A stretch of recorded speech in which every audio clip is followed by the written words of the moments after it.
Hello friends, welcome back to my channel. I'm reading today for Aquarius, and it's going to be a you and them reading. So, you, them, the energy between you, that kind of vibe. Of course, it's a general reading for Aquarius energy, not for an individual with an Aries, Aquarius sun sign. Maybe somebody's got a Aries sun sign. That could have been a Freudian slip. That could be relevant in some sort of way. But yeah, we're gonna kind of get into it. I'm a little bit nervous about doing this reading because of some of the topics that have kind of come up in meditation, but hopefully you'll understand. I mean, Aquarius, I feel like of everybody, you're going to understand the importance of having a nuanced discussion, because that seems to be the crux of the matter. Also, there's something very Capricorn feeling today because I've kind of like sat down with my coffee, I've had my breakfast, I've got my coffee with me, the beep beep truck's just gone past, it's Thursday, and Capricorns always used to have this tradition, and this could be the thing, we could just be talking about, again, Capricorn Aquarius energy. It comes up a lot because Pluto's kind of like hot stepping between the two signs.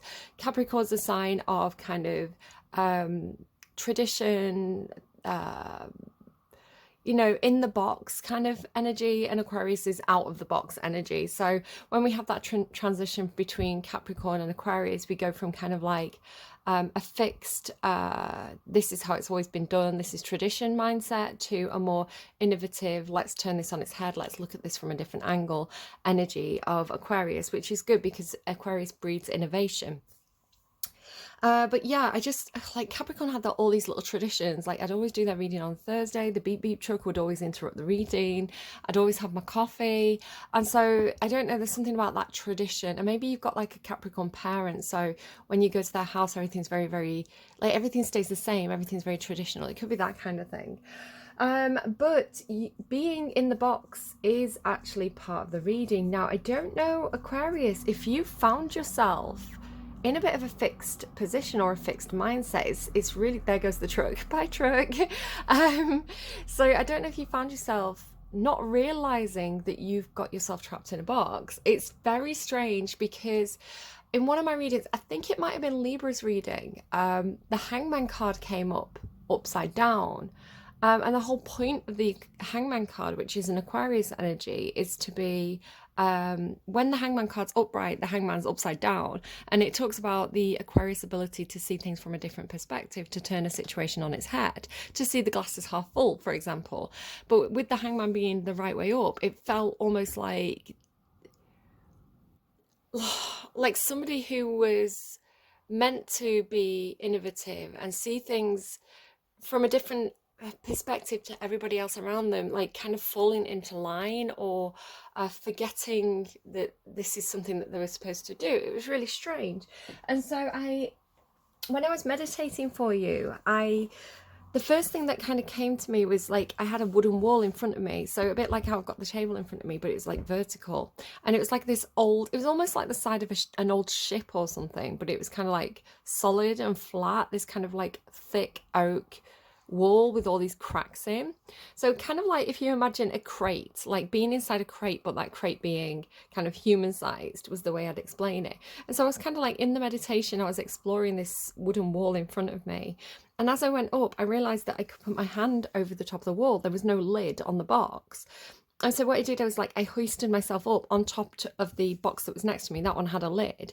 And I kind of crawled over, and there was another box, and I was able to look down on this. There was like a man in there, kind of like a man at a table. He kind of had like a balding head. So kind of like, what, like 50s maybe this guy was, 40s, 50s, kind of, he was quite round looking. Yeah,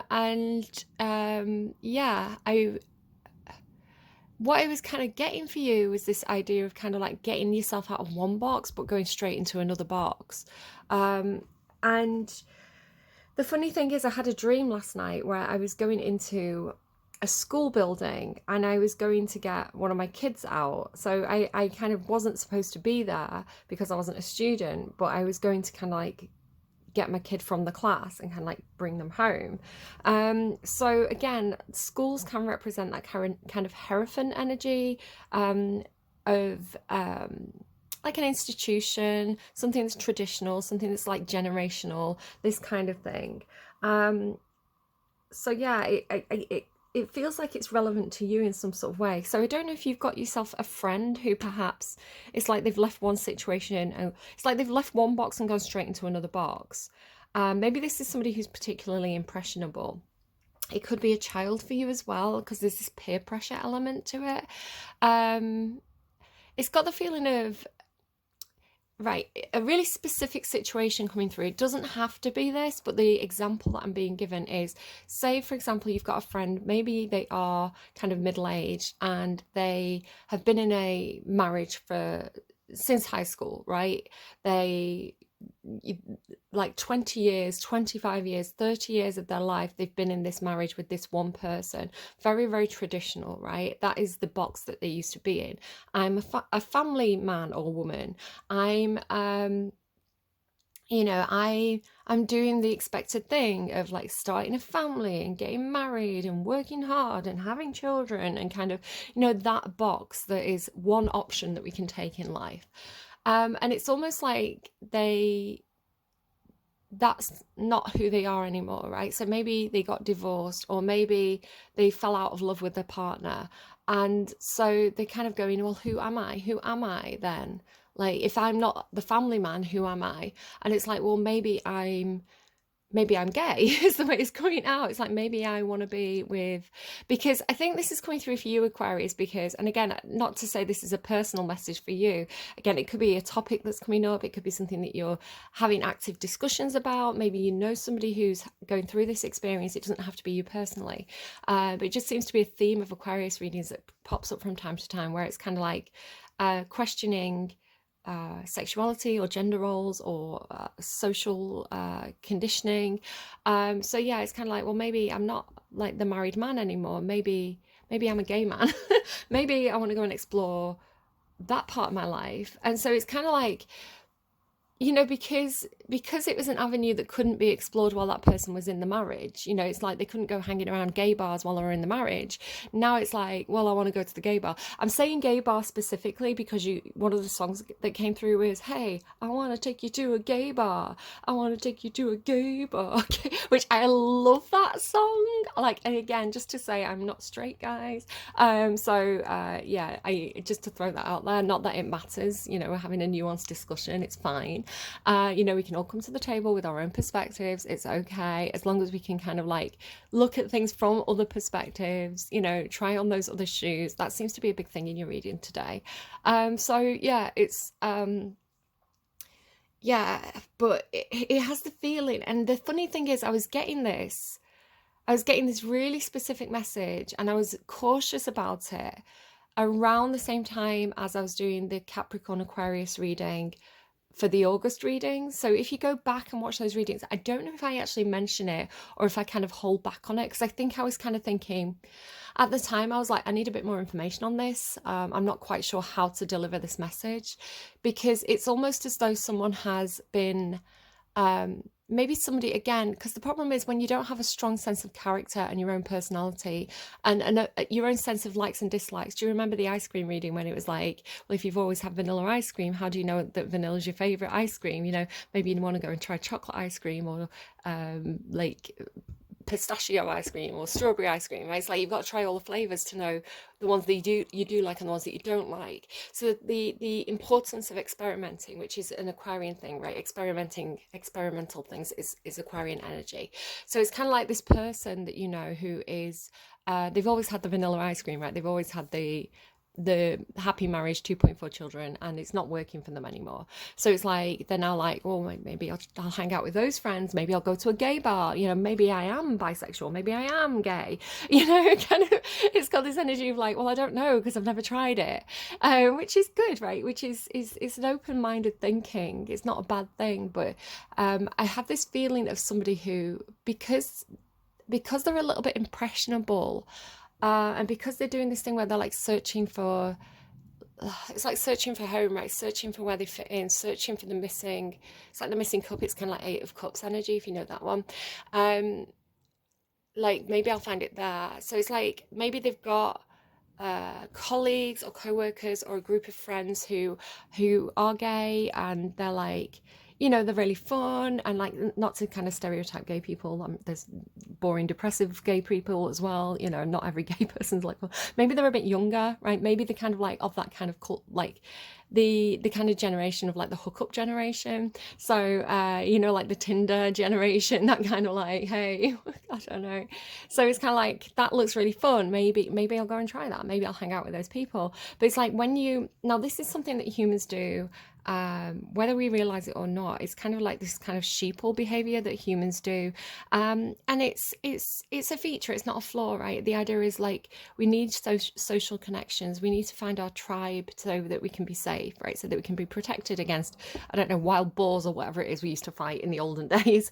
But this kind of like, this idea of kind of like a tribal identity, a group identity, like, and fitting in, that kind of peer pressure is really, really important for the survival of human beings. So we do this now, we do this where it's like, you know, you get into a group of friends, and before you know it, you've got your own kind of like in jokes, you know, the little words that you say that only you understand, or, you know, you all start wearing pink on Wednesdays or whatever it is. I can't remember the day that mean girls wear pink. But it's kind of like, you get these kind of like social rules of the group. And it's kind of like, because one of your songs was saying, I might have to just find the song. It was like the first song that came through for you. One of your songs was saying something like, if you're not with us, you're out, kind of thing. Oh, you had Sounds of Silence as well, which was coming through this idea of like people talking without speaking.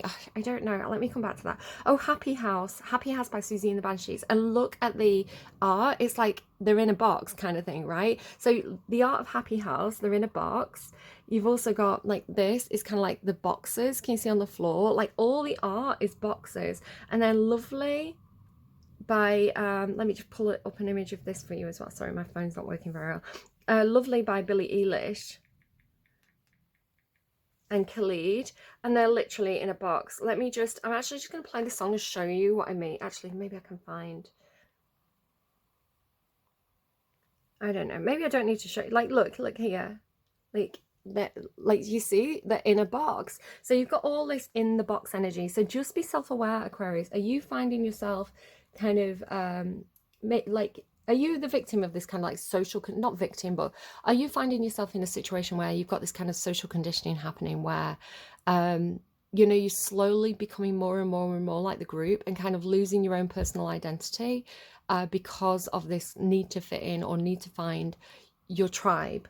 You know, just be very self-aware about that at this time. It may not be like an ongoing thing, it may just be like a one-off, couple of weeks, a situation where you think, oh god, I really lost myself in that for a moment. But yeah, Happy House as well, which, Happy House, right? But it's not a happy house, it's like a creepy song. So, and she's in a room, right? They're in a box room. Maybe somebody's in a box room, you know, especially like, again, if somebody has gone through a divorce, maybe they're in the box room. So I don't know if this is a term that people use around the world, but here, the box room is like the room where you put the boxes. So it's kind of like the spare room, like a storage area.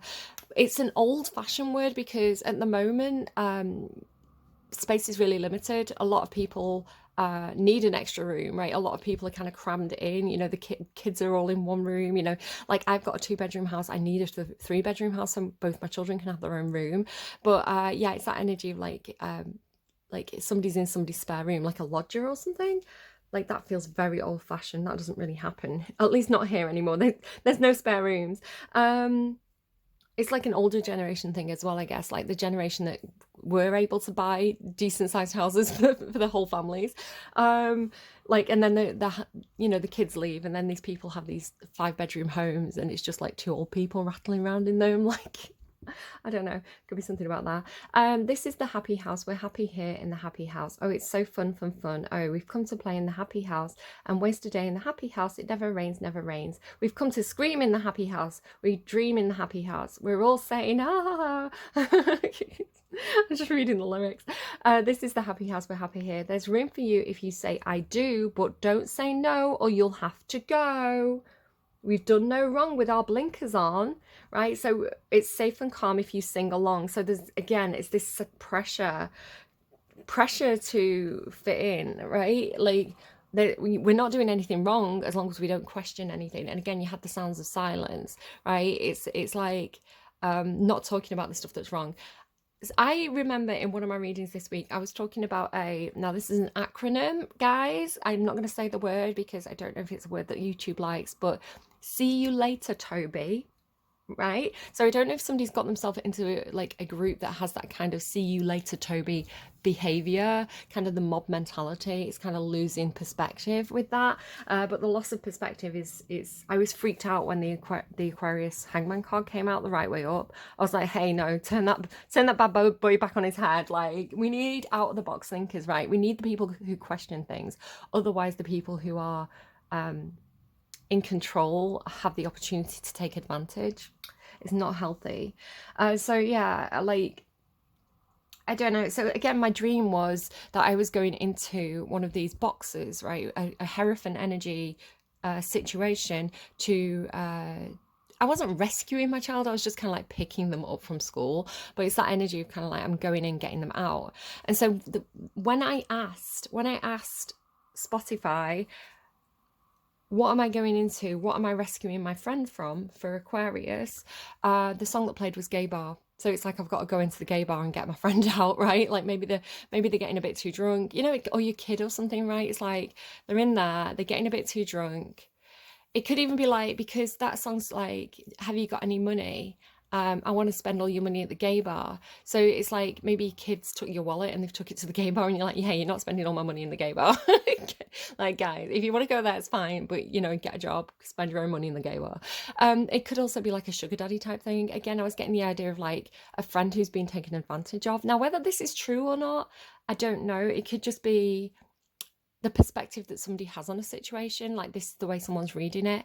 It could be like because he says, yeah, like, you're a superstar at the gay bar, have you got any money? So again, it could be somebody who's doing quite well for themselves and, you know, they've got a bit of money to spend and they are like, you know, like maybe these like there's the word like twinks. I don't know, you know, like sugar babies, but like they're kind of getting the sugar daddy to spend all the money and like it's like, yay, sugar daddy's here, like hyping him up, but really they just want him to buy them drinks, you know. It could be something like that. Again, I'm not saying anything about gay bars in general or like, you know, specific like that community in general. What I'm saying is, now my kid is LGBTQ, and they are like, I have never met a member of that community. This is what they say to me. I've never met a member of that community that wasn't a lovely person. And I'm like, that's brilliant and that's your experience, but not everybody who's part of that community is a lovely person. And I think if you talk to people who have dated in that community, they're going to have some horror stories of relationships, right? Not every, like with any single group, right? There's no group on earth, there's no group of people where everybody are 100% nice. There's no group, but that doesn't happen. You know, within every single group, you're always going to have the kind of like rotten apples, the bad eggs, you know, the people who take advantage of others. It's, again, human nature is the same wherever you go. So like, don't kid yourself that something's going to be perfect, because it's not. And like, again, that's not to say you can find good communities within a community. You can find the good gay bar where everybody is happy and, you know, they see things from each other's perspective and, you know, it's very open and warm and like there's good people there. Or you can go to one and it's going to be a bit rough and, you know, I don't know, like there's different. Again, I'm not I don't want to be seen as like stereotyping, because I'm not, but I need to be able to, when I'm getting messages through and it's coming through with songs and with imagery, I need to be able to deliver the message, because it could be something that someone needs to hear. Again, like maybe because I was getting something about, and again, this is one of those things where I was like hesitant to say it, because I was like, what exactly am I being told here? But and it's been coming through for a couple of weeks. So the idea of Buffalo Bill, right, from Silence of the Lambs. Now, I remember a long time ago doing a reading where I was talking about Buffalo Bill and saying, if Buffalo Bill existed now and he had access to therapy and he had access to mental health services and I don't know, like talk therapy where he can like help himself with his own identity, would he still have gone on to do the things that he did? Now, I'd misread Silence of the Lambs, because I was seeing Silence of the Lambs as being um, anti transgender at the time, because I hadn't seen it for a while. It's a film and a book that I used to absolutely love. Like Clarice Starling is just, Jodie Foster is Clarice Starling. She's everything. Yeah, I was misremembering the film, and I was taking issue with it because I was like, it's part of, you know, the film industry kind of stereotyping, you know, a community that's often victimized, and turning them into monsters when they're not monsters, right? Real transgender people are more likely to be the victims of crime than commit a crime, right? Look at the proof, right? So I was talking about this in context of like how media can create like misinformation and kind of like scary stories around minorities. But I was misremembering the film, so I watched the film again recently, and Dr. Lexa makes a point, and he says, no, he was going to therapy, he was going to see a psychiatrist, he went to a number of gender reassignment centres, and he kept on getting declined because he's not a true transsexual, right? Dr. Lexa makes the point that transsexual people are not violent like that, you know, generally speaking. So Dr. Lexa knew, right? He knew. Yeah, again, I was thinking to myself, why is this coming up for Aquarius? What is the message here? And I think really the message that they want me to give to you is that, again, somebody could be very impressionable, there could be some peer pressure where perhaps somebody is thinking, oh, maybe I'm transgender, maybe I identify as female, but it could just be because they're in a certain environment or in a certain group. And if you remove them from that environment or group, which is a scary thing to say because I don't know who I'm advising here, and I don't know, because I don't believe in kind of like conversion therapy or anything like that. That's a big no-no for me. But like a safety check kind of thing, like taking someone out of that influence, giving them a few weeks maybe, and checking in with them and being like, are you sure you still want that surgery? Like, you know, don't have the surgery unless you're 100% sure. Is it your idea, or is it because you're being peer pressured by a group? So I would say, especially if this person has any kind of I'm getting into really tricky territory now, because I know that this is a delicate discussion topic where people have it's become a very polarized discussion topic online, and this is kind of the point I'm making, because you lose the sense of cognitive what can I say? It's really important to have that Aquarian ability of kind of like question things. Don't be afraid to ask questions. Don't be afraid to ask for more information. Don't be afraid to have a different point of view. It's really important, because what's happening online at the moment is you're getting a very, very biased dialogue around especially transgender children, where you're either for or against, right? There's no middle ground, there's no room for discussion, right? It's like if you try and discuss it, the nuances of it, it's like, oh, you're not in our group, and you're demonized. And it's actually really toxic. It's a really toxic behavior that people are showing there, because the middle ground is a very important point. And this is where you need the doctors, right? This is where you need the experts to be able to analyze somebody and understand, you know, are they impressionable? Do they have something else going on here where you know, is this coming from within them, or is this because of the friendship group? You know, you need to have the people who make sure the people are sure, especially with children, because children are particularly vulnerable to peer pressure, and kind of like social media influence and things like this. You know, you don't want to undergo a major surgery and then regret it later, because um, it's not an easily reversible procedure, right? And um, I think if you can encourage somebody to wait a little bit longer, it's not the worst idea. Although I know that for people who are, because there are people who are like 100%, like definitely, I'm sure about this. Um, and who are upset, you know, who are upset because they're living in a body that's not their own, where it's vital for them to have that surgery as soon as possible. But what I want to say is that it's not one rule fits everybody, right? This idea of labels and like the system and things like that. You could have one person who 100% definitely they need that surgery as early as possible. Like, this is who they are. You know, there's no other influence. This has come from within them. We've always known this. You know, those children, and then the ones who are just they've been on TikTok for too long. They're in a certain social group. It's a fad, right? Like, you need there is a range there, and you do need to make sure, right? You can't just go, yay, my child wants, like, that's not healthy, right? Because then you're pushing the child into something that they may not want if you're overly supportive. So again, I am not saying reassignment surgery is good or bad. I'm saying that it needs somebody with a brain to be able to make sure that that is the right decision for that specific individual, unique child, right? It's not a one rule fits all situation. Bloody hell, that was a message and a half. And I hate talking about those things because I just feel like, you know, you get the people who don't understand nuanced conversation, and they get this really kind of like, they get really angry, and they get, you know, people with like a blinkered point of view, a fixed point of view, which was mentioned in that song, and then they just come at you and you're like, I'm not disagreeing with you or the points that you're making.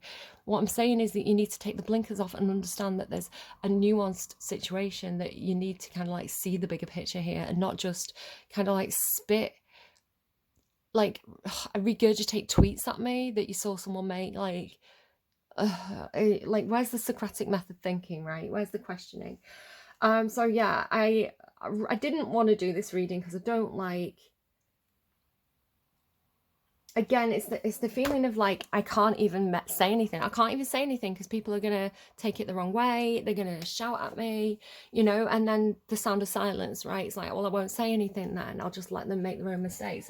If it's a kid and they're making, I don't know, guys. I don't know what's happening here. But that's the message that was coming through. Some of the stuff I saw a car on a pavement, so just be careful if you're walking next to a busy road. I saw Snoopy. I saw the little yellow guy. I don't know if the little yellow guy is from Snoopy or like a similar cartoon. He's like a little yellow bird. What else did I see? What are we seeing there? The apple. Yeah, the apple's a tempting offer, but there's strings attached. There's something. Just be careful. Just be careful, guys. Okay, hang on. Let me just tune back in.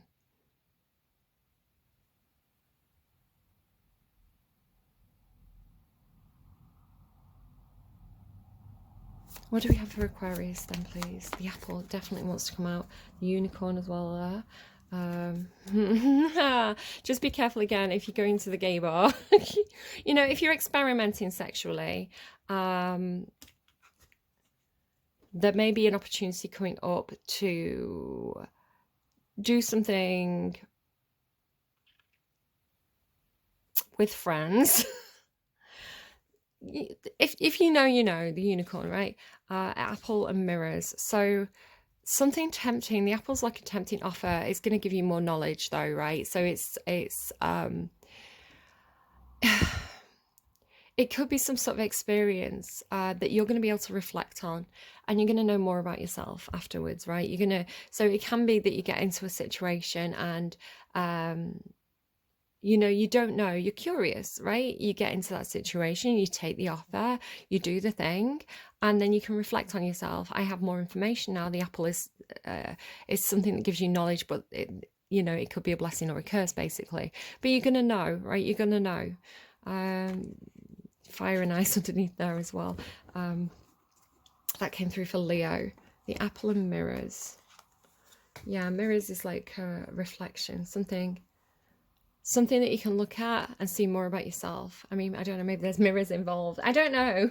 I've just been watching What We Do in the Shadows, you know, the orgy episode. We're having an orgy. I don't know, you do you. I'm not judging you, Aquarius. You know, get it, whatever. Yeah, we all like different things, and that's okay. You know, just make sure, if you can't be good, be careful, you know. Use protection. Get your Get your health checks. Make sure the people that you're hooking up with have their health checks. Know the consequences. I was getting something through about the difference between men and women, right? And like why, traditionally speaking, men tend to be the ones that sleep around more. Women can't do that as much because, you know, there's a bigger risk. You know, men can just kind of like hook up and kind of never see that person again. I don't even remember the name. You know, and like both genders are at risk of sexually transmitted disease. So that's equal, more or less. But a woman, you know, if she kind of hooks up with somebody, oh, I never see him again. I don't even remember the name. Oh, I have a baby now that I have to take care of for 18 years and 9 months. So there goes my nightlife. Do you know what I mean? So gender equality is not as simple as whether or not you wear makeup or a dress, right? Gender equality goes a lot deeper because there are consequences. So women traditionally are more selective with picking partners. You get women who are quite promiscuous, you know, you get women who can't have children. Not that those two are equated, just different, throwing different things in the mix. Again, asking the Socratic questions, well, what if, but, you know, but traditionally, like, again, overall, you know, men tend to have a higher sex drive because they have more testosterone, you know, so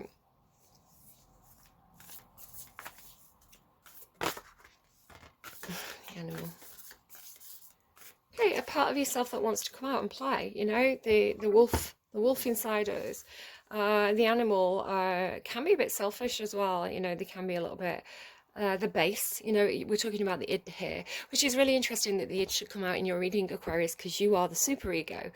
So you actually tend to distance yourself from the id. You tend to be more analytical, right? So rather than just doing something and not questioning it and being like it felt right in the minute, which is perhaps very Aries, you're like, but what are the social implications of my need to and then again, there can be this kind of like distancing from base urges, the base urge, which is human and natural and a feature, not a flaw, to want to you know, who's seeing someone really hot and being like, well, I just want to grab him. Not that we should. Again, this is where the superego comes in and says, hang on a sec, maybe there's social consequences to just taking what you want, right?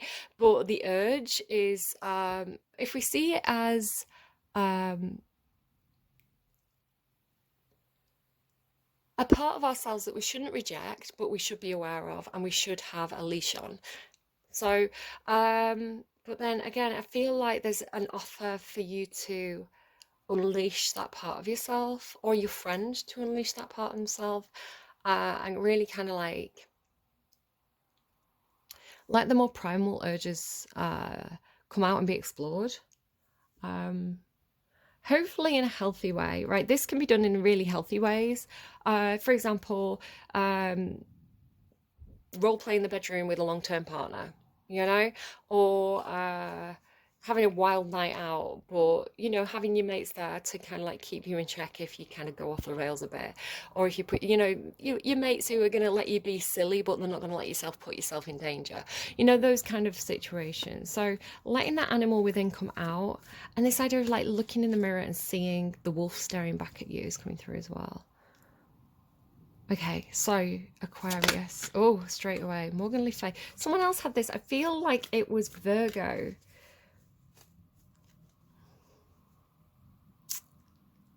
Yeah, I was just working out who your counterpart was there. I think it's Cancer, right? I was wondering if Virgo is your opposite sign, but it's not. So there could be, you could have Virgo placements. You could be dealing with a Virgo. Witchcraft, divination, magic, and power. Yeah, I feel like you're exploring a darker side of yourself, maybe the dark feminine. I was getting something about, there's definitely something about labels for you. I was thinking about how I call myself, like I would call myself a feminist because the true meaning of feminist is someone who believes in equal opportunities. But again, because of social media and kind of the unfiltered soundboard that social media can be, you do get these kind of enclaves of people who call themselves feminist, but they use it to hate men, right? They use it to bash men, to put men down, to see men as less than. And it's almost this tipping of the scales mentality of kind of like, well, men do this to us, so we're going to do it to men. A bit like female rappers, right?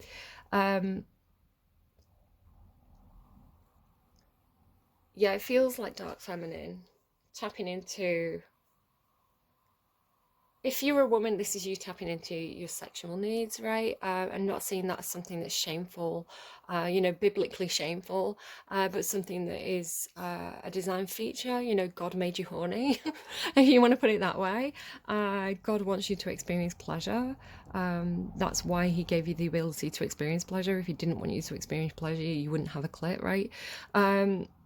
And then like that goes into a whole area of like FGM and right, like men trying to fucking hell, I don't want to talk about that. Witchcraft, divination, magic, power. So again, like,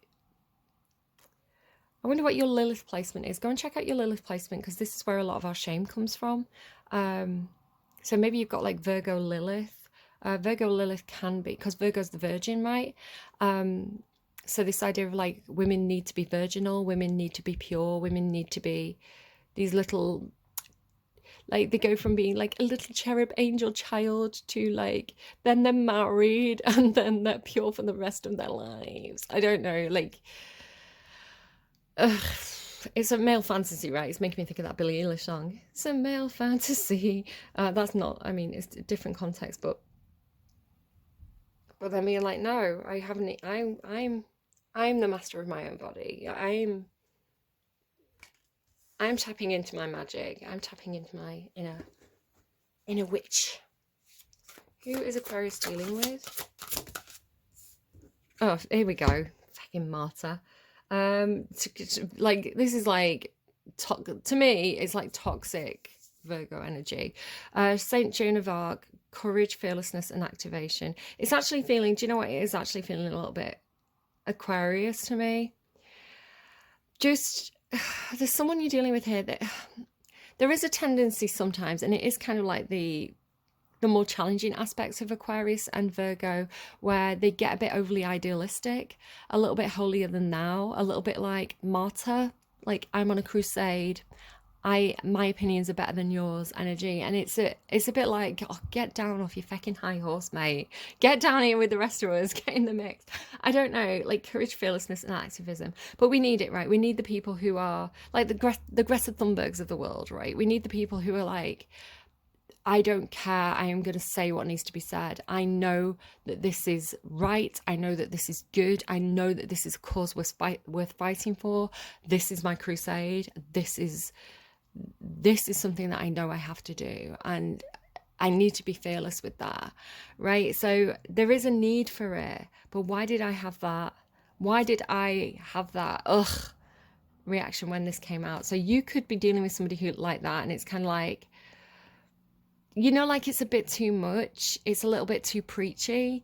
Sometimes you're talking to people like this and they're a bit, and you just think, just dial it down a bit. It's like you're talking at me, you're not talking with me at this point. It could be that kind of situation. Hathor, again, really gorgeous feminine goddess there. Celebration, rejuvenation, and gratitude. Again,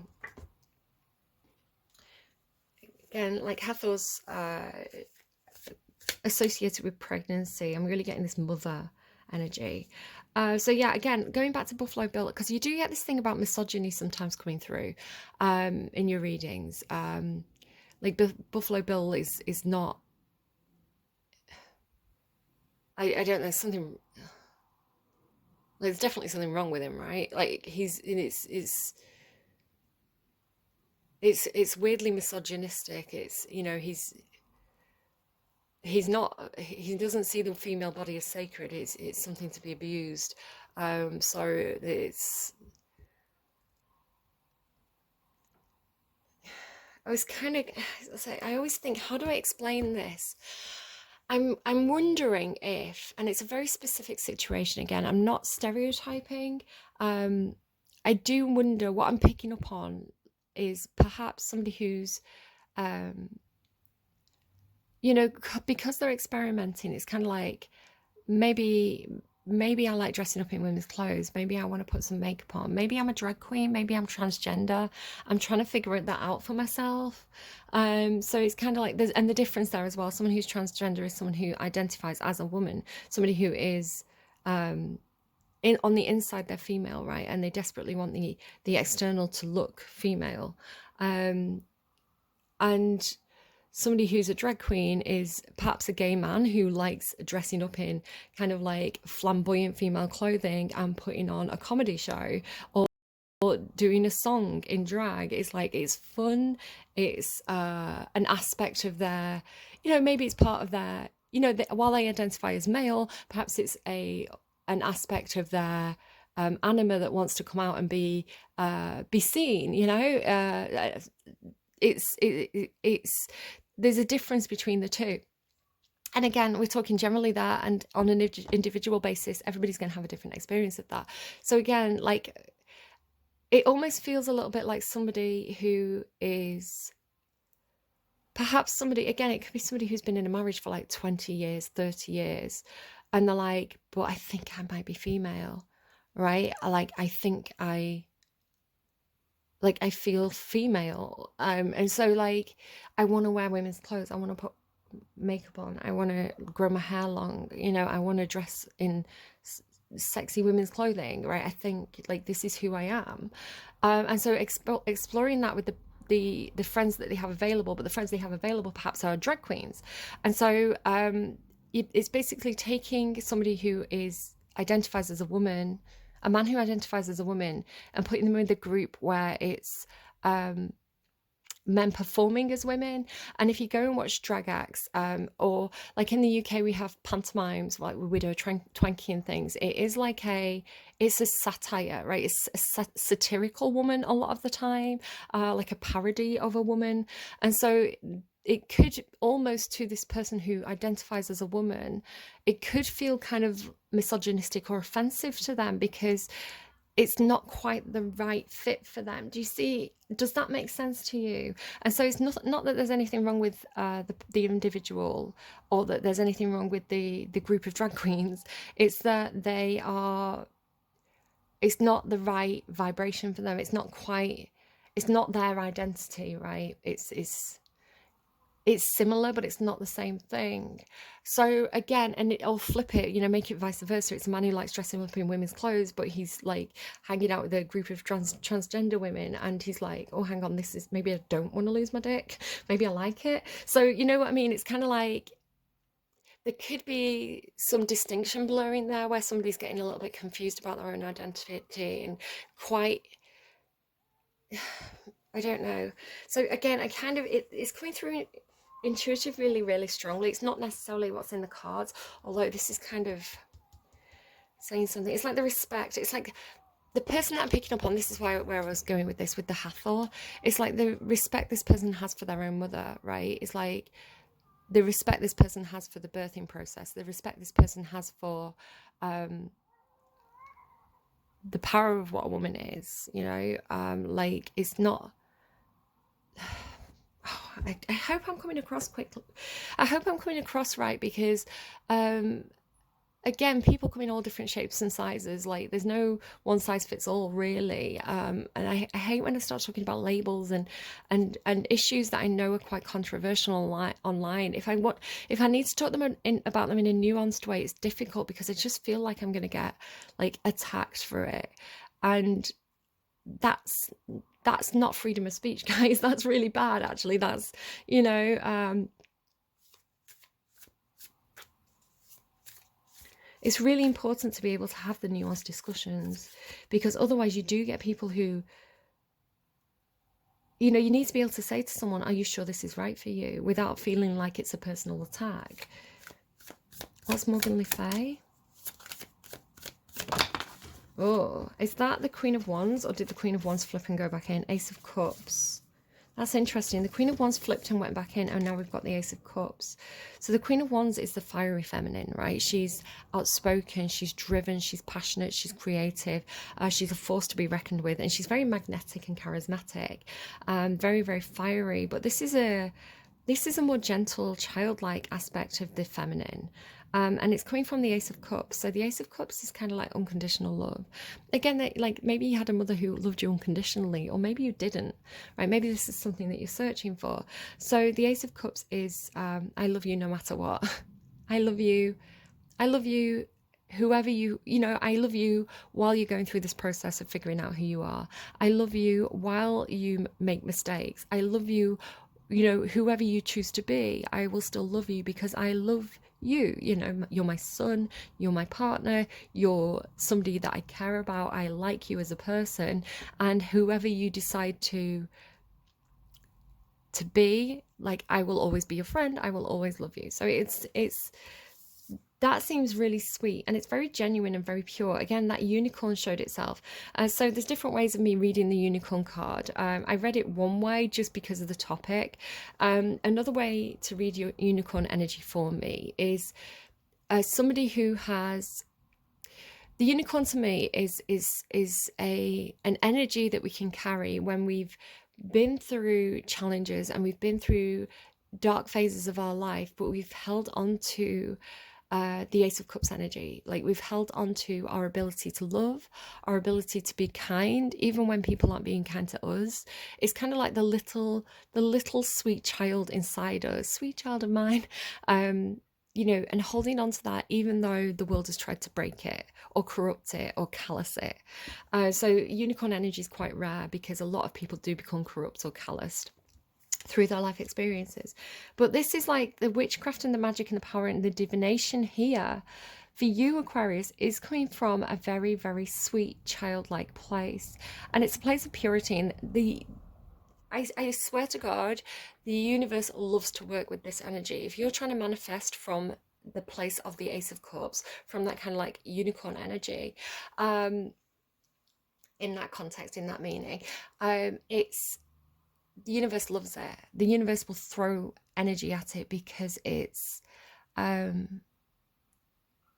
close to divine, right? It's so sweet. It's like a Cinderella wishing upon a star kind of thing. It's like, why wouldn't the universe work with that? And then some of you had a jaded response there. I felt the wave of it.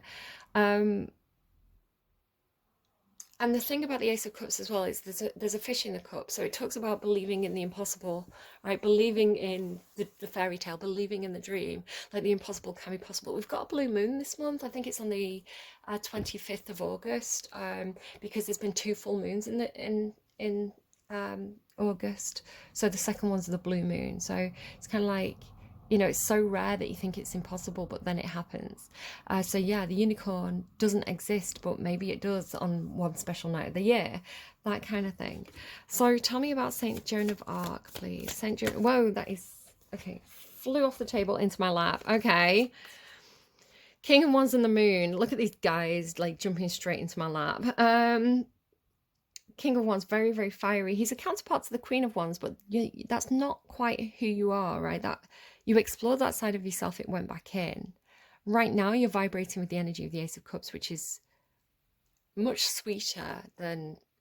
There's nothing wrong with the Queen of Wands, but the Queen of Wands matches the King of Wands, right? It's like the King and Queen of Wands can have a fight and then kiss and make up kind of thing. It's very fiery, right? Very creative, very fiery. There's a lot of energy there. This is kind of like the King of Wands coming looking for his Queen of Wands and finding the Ace of Cups.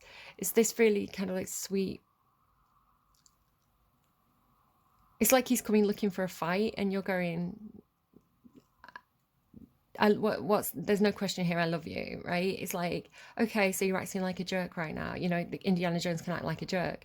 All right, you've met, you're keeping secrets. Okay, well, I love you with God love. So that, right? It's like, it doesn't mean that I'm going to open the door and let you in and let you do what you want to do.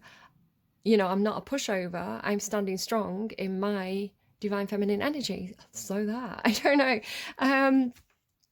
King of Wands and the Moon right in my lap. Fearlessness. I mean, the King of Wands is the thing with fearlessness is stupidity. Fearlessness is the fool in the tarot, right? And I don't think the King of Wands is fearless. King of Wands is brave. And the difference between fearlessness and bravery is when you're brave, you know there's danger. And when you're brave, you're scared, right? But you do it anyway because there's something more important than your fear.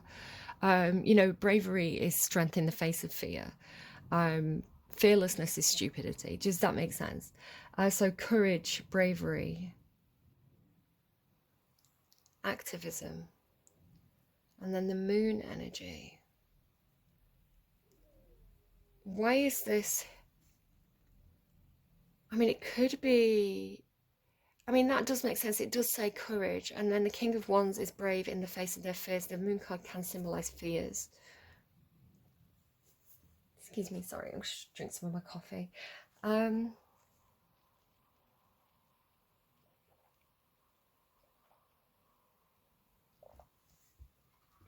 But this person has magic too, right? They've got the moon card. Oh, I get it. I see the animal and the moon. Okay, this person could be very attractive to you.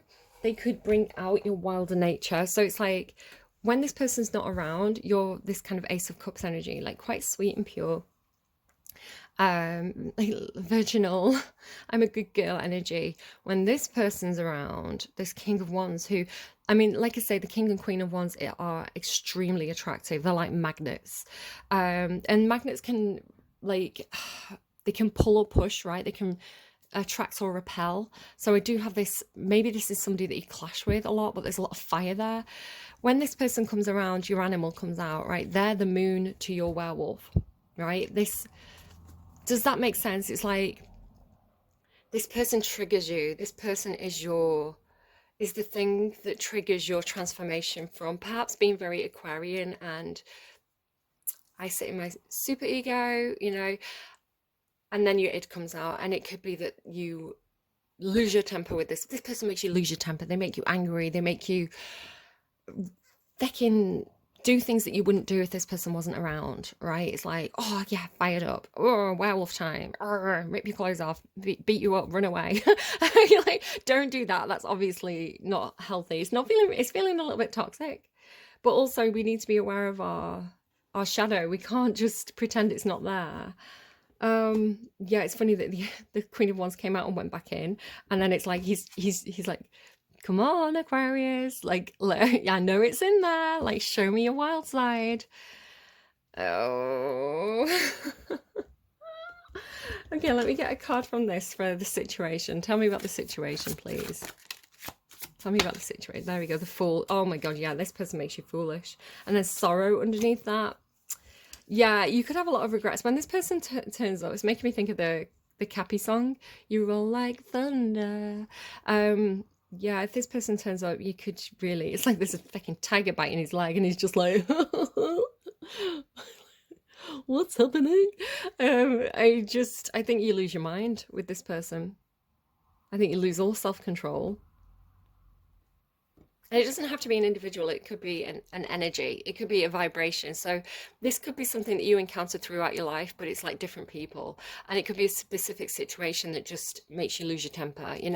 I really don't like getting blamed for things that I've not done, for example.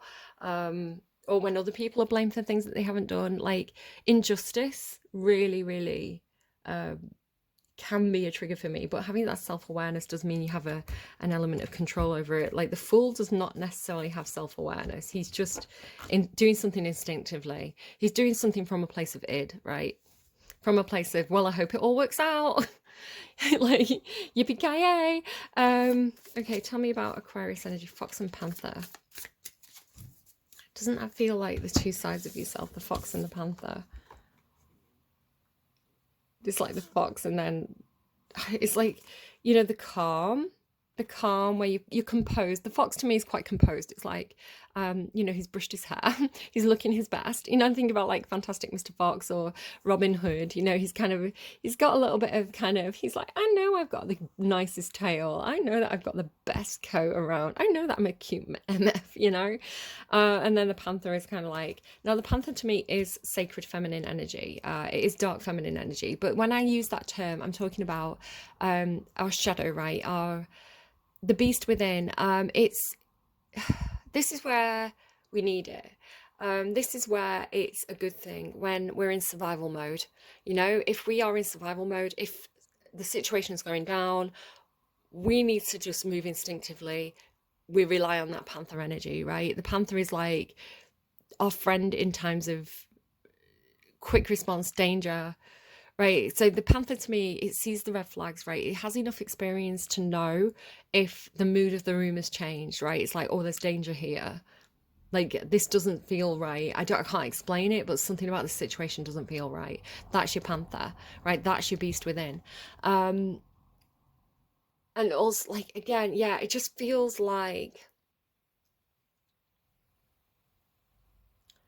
you really just have this kind of werewolf energy to it. It's like a light flicks and it's like this comes out, but it comes out because it has to, right? It comes out because it's trying to protect you. It's like, because they say this about our shadow, or particularly like our anima or our animus.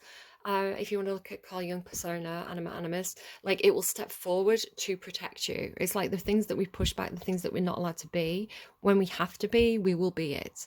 So it's sort of like, you know, like when a mother's protecting her kids, you know, you could have the sweetest mum in the world, but if someone, you know, gets a bit creepy with the kids on the park, she will be over there and she will be like, I will rip your fucking face off if you come near my kids again. Do you know what I mean? It's like that brutal aspect. But it's there for a reason. She's protecting the kids.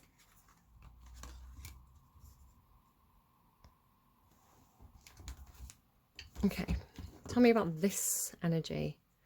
Because it looks good on the surface, right? Saint Joan of Arc on the surface, King of Wands and the Moon.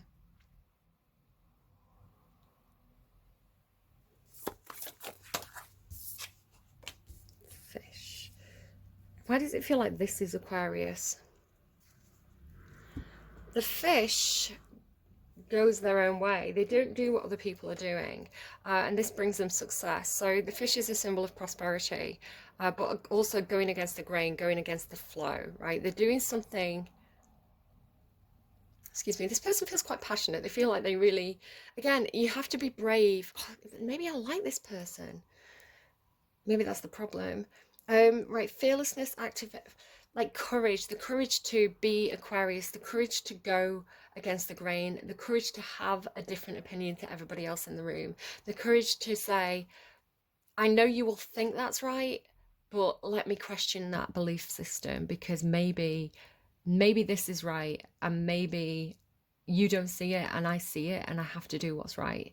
So it's makes you, I mean, it makes you individual. If this is you, Aquarius, it does make you an individual. It does make you stand out from the crowd. It does also draw negative attention because other people don't like it when somebody else is challenging the group mentality. So it can bring aggression towards you. This could be two sides of yourself, guys. This could be you trying to get something done, trying to do something that you know is what you need to do, right? What's right for you. You've probably thought about it a lot, being Aquarius. So going against the grain, because and other people don't like it, and you're facing aggression perhaps. So, you know, you've got that inner animal that can come out and protect you if needs be.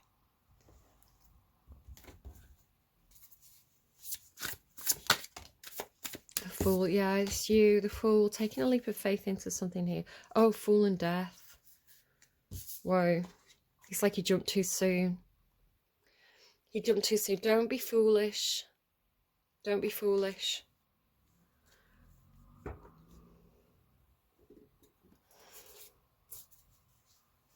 Yeah, like hermit under that. Hold back. Do some soul searching. Don't, because again, it feels like this person's got a magnet, right? And with you having the Ace of Cups and being this little fluffy duck, like, I feel like there's something too soon for you. It's kind of like, you know, I was talking about, you know, the really difficult decision of when you've got a child, you know, a younger teenager who is identifying as transgender and they want to have the surgery, but, you know, being like, I know it's important to get it done early, but maybe could you wait a couple of years, maybe wait until you're 18, you know, like, I don't know. it could be the difference again between like, because you can get hormone therapy, right, which is gonna you know, stop puberty from happening, which is one thing, but then having like, you know, gender reassignment surgery is a kind of a bigger step. So it's kind of like you could look at doing some things and not other things, but like the full energy into the death card, like look at the imagery, like don't jump too soon, don't fall too soon, don't leave the nest too soon.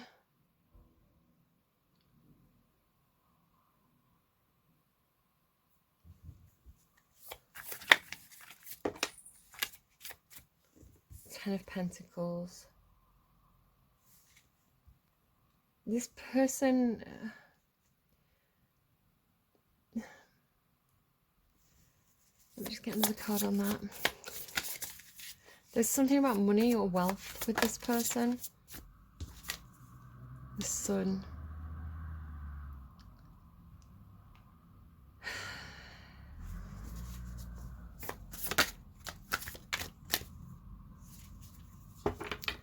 Okay, you're trying to take a leap towards the Father of Cups. Like the thing that you're being foolish about, the thing that you're taking a leap towards is Father of Cups. And look at what's happening here. So it's like you want to take a leap towards the Father of Cups, but then you're finding that death energy. This is what you're trying to get to. And look at the black as well, like the black. So I feel like you're trying to take a leap towards this person.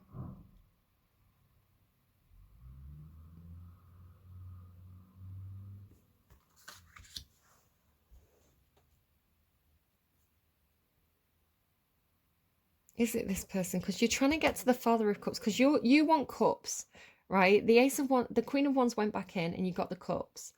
And you want to take a leap of faith to the Father of Cups, but they're not the Father of Cups, they're the Father of Wands. So it could be that with the mirror in between you, it could be something about, I'm getting a Halsey song. It's I'm searching for something that I can't reach. I don't want them insane. I don't. So you're looking for something outside of you that's a reflection of something that you are, right? Or you're seeing this person. It's kind of like you're attributing values that you have inside you to them. So you're perhaps seeing them as the Father of Cups, but they're not the Father of Cups, they're the King of Wands. So there's a different modus operandi, basically. Like the Father of Cups is the King of Emotions. The Father of Wands is the Father of Instincts, and he's kind of like spontaneity. He's a doer. It's like passion. He's the King of Passion. This is the King of Love.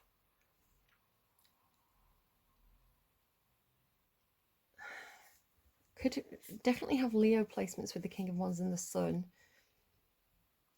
Like they seem very bright to you.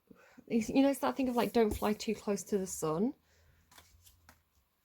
Like Icarus, you know, he was overconfident, right? He was fearless. He wasn't brave, right? He didn't see the warning signs. He was stupid. Like he wasn't brave, he was fearless. So he didn't have courage in the face of danger. He had stupidity in the face of danger. There's a difference.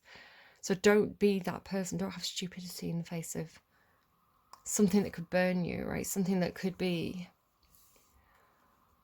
It's like they're carrying the moon and the sun. I don't get it. Maybe that's the thing, you don't understand this person. It's like, I am the sun and the moon. High Priestess. I don't understand this energy.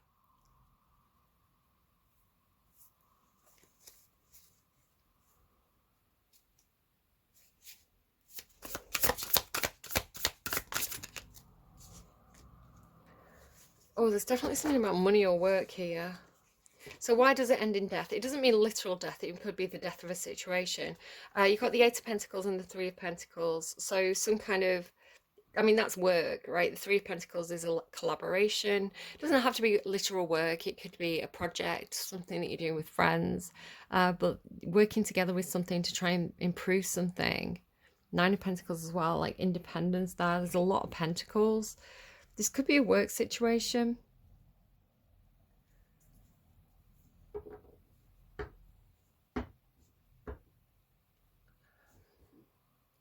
Is this some kind of situation where, I don't know, maybe you're in some kind of like witches circle or something? It's like, yeah, and on the blue moon we all take our clothes off and have an orgy. And you're like, wait, what's, they're like, yeah, do you want to come to the orgy? Like, you know, you're part of the witches group now at work, like, do you want to come to the orgy? And you're kind of like, maybe that's not quite what I was there for. Because they're the high, right? You're Morgan Le Fay, you're figuring it out, right? You're experimenting with witchcraft or magic, and this one seems to, they've got the high priestess energy, so they are, I mean, it's almost like reeling you in. They're reeling you in because they know exactly, okay, so they know the effect the moon has on you. The moon, I want to say, has this transformative effect on you. So secrecy, they're doing, maybe it's like a love bombing type thing, right? They go quiet and then they love bomb you, and then they go quiet and then they love bomb you, because they know that it has an effect on you. It's like reeling you in, right? It's like showering you with their love and generosity and attention and warmth, like really making you feel like you're in the spotlight. You know, that you've got that light is shining on you. And then, oh wait, I'm gonna hold back now. I'm gonna go quiet, and I'm gonna see what that brings. It's almost like when they do, it's like you're this in when they shine the light on you, and then you're this when they take the light away, or they, and they're trying to build the 10 of Pentacles. So they're trying to get to prosperity by doing something differently. They have the high priestess energy, which means they're utilizing the sun and moon energy to make you switch between forms. But it's something to do with, if you take the leap of faith towards the Father of Cups, the reason why it ends with the Death card is because of the Eight of Pentacles and Three of Pentacles. I'm going to have to get you some advice. I don't know. Oh, give me a second. Okay, this is becoming a bit of a tradition. Let's get a meditation for you. Meditation for you. A meditation for Aquarius. It's not one of the things. It says, as the Stoic Seneca before him, Marcus was generous to Epicurus and has so deeply absorbed Epicurus's heroic attitude towards death that he can quote one of his letters from memory, inaccurately to the letter, but faithfully to his message. Indeed, he owes a debt to Epicurus for his injunction to withdraw into himself. So I was saying that with like the Hermit card following the Death card. So brave in the face of danger, but his injunction to withdraw into himself. So do some soul searching. Don't be the fool, right? Be the hermit. The philosophical generosity of Marcus Aurelius is exactly parallel to his tolerance and openness to his fellow men. Tolerance and openness, that's that energy. Its explanation is to be discovered in his sense that all human beings share in a common rationality. So the idea that everybody has a common rationality, and this rationality establishes the human community he describes as the city of Zeus. The community is not divided into philosophical sects. So again, like we were talking about society being divided, right? About people like being like, if you don't ascribe to our doctrine 100%, then you're out of the club.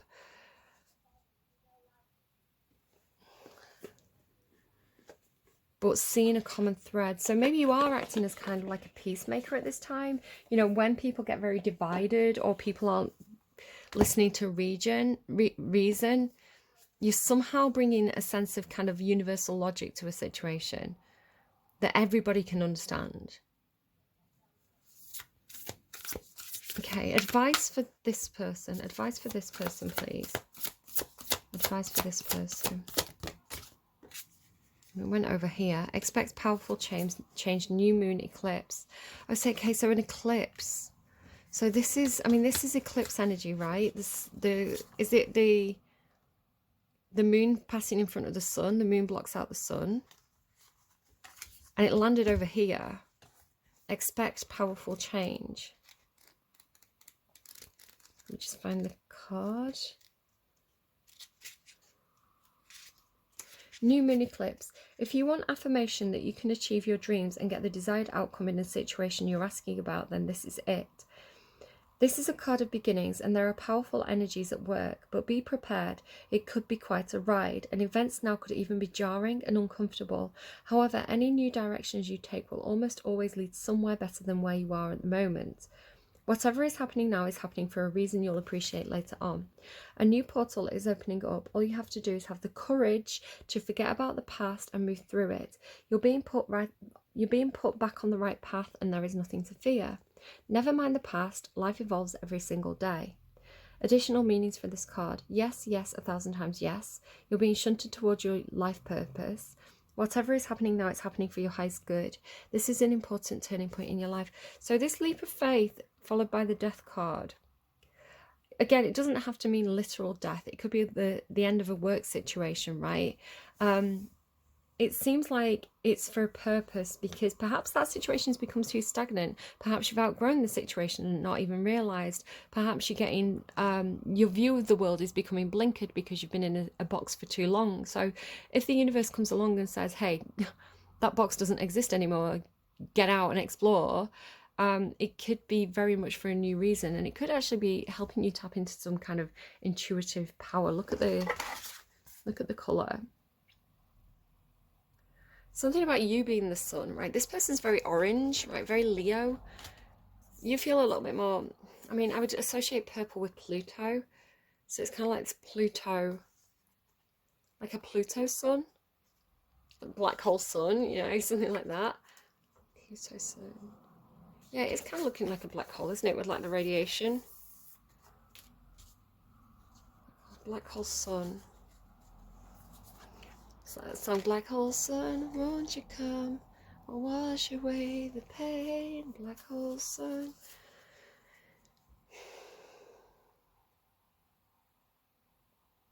Right, what's going on with this one? What's going on with this one over here? I'm meditating on the King of Swords, well, the Ace of Swords, so that we can...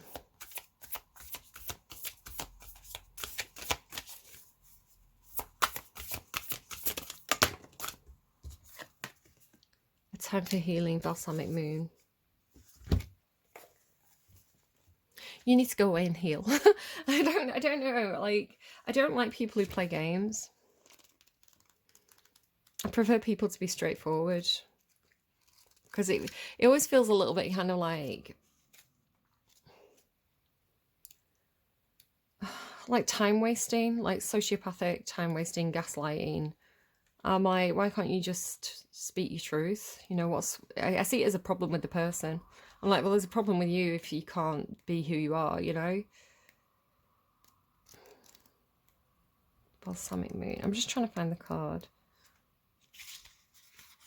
Pulling a few of the readings, I've had my back up with the other person. I'd be like, I'm fully on the side of my viewers. I'm like, we're a team, guys. Like, listen, I don't know what their problem is, but you're amazing. Nothing wrong with you. It's all their fault. Pulling this card suggests that the past is in the past, right? You've got that twice. And a bright future is beckoning. You've got the same message, basically. However, before you take the next step, again, that Fool energy, right? Before you take the next step, make sure that both you and the situation feel healed. This is not the time to paper over the cracks or to simply pretend that everything is okay. Rather, you need a little bit more time to heal and to soothe both yourself and anyone else in need. Then remind yourself that anything is possible if you believe it. There is, again, that blue moon energy, right? There is also a time to surrender and wait to hear guidance from the universe, which is why you were told to go into hermit energy. Powerful insights can be had. If you know that somebody or something really isn't good for you, this card is a reminder to surrender. Not to surrender to them if they're not good for you, just to clarify. Start to work on your belief in your dreams so you're ready when the time comes. When one is healed, all are healed. Additional meanings. It's time to let go of the past. You are about to turn a corner. You need more time to heal. Think about how the situation would look if everyone was healed. So there you go. I don't think, if you're trying to take a leap of faith to this person, I don't think they're ready. I don't think they're ready. Again, maybe this person did like come out of a long-term relationship or something. You know, you've got to heal from that. You don't want to be the boomerang, right? You don't want to be the rebound. You don't want to be part of this person's experiments. So let them figure out whatever's going on for them. And just keep working your magic over here because it feels pretty yummy. I hope that's helpful to you. Please take care of yourselves. You know, again, if anything comes up where you just feel this kind of like knee-jerk reaction to kind of like just jump, don't just jump. You're not a lemming, Aquarius. You know, assess the situation first. Ask for help from your guides. Meditate on it. Sleep on it. Just give it a hot minute before you just kind of like, you know, Juliet swan dive out of the window into the pool, you know.